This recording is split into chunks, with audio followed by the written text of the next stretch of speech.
નથી જે દેહના માલિક, નથી વાણી પે માલિકી ભાવ, નથી જ્યાં માલિકી મનની થયા વિત રાગ ભાવ સ્વભાવ. તારા બોર્ડ રહેતા હતા, કોઈને કહ્યું નહીં તારે ત્યાં સત્સંગ ગોઠવો.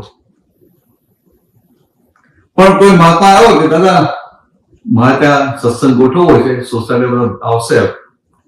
દાદા ગમે તેવી તબિયત હોય ના પાડે. તો કે આ મન વચન કાનો માલિકી ભાવ નહીં.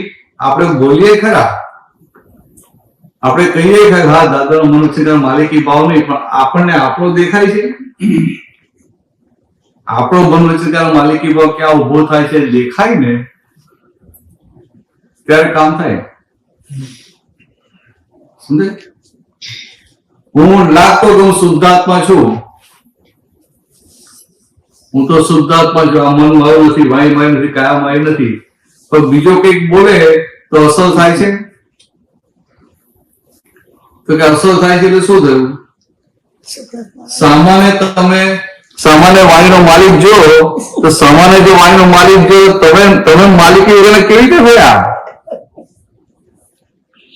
જયારે આ દાદા તો એ રીતે દાદાની દાદાગીરી હતી.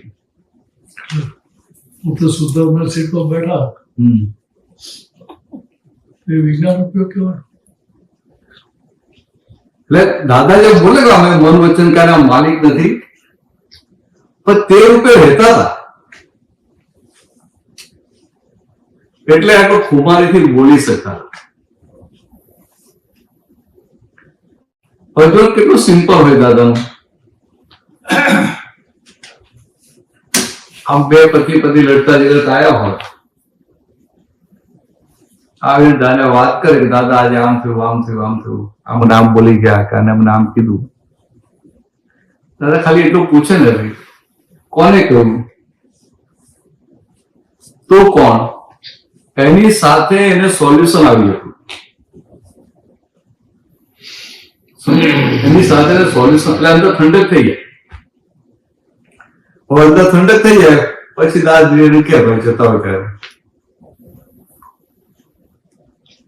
કે આ જો ને આ કે આ બરાબર થઈ ગયું ને કે હા દાદા, પણ કે પેલું બગડી ગયું ને એના પ્રતિબંધ કરી નાખીએ.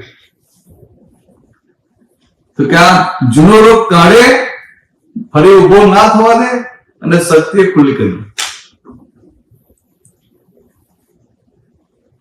આ વસ્તુ એટલે કે આ આખું જે વ્યવહાર અને નિશ્ચયનું જે બેલેન્સ છે ને, આખું બેલેન્સ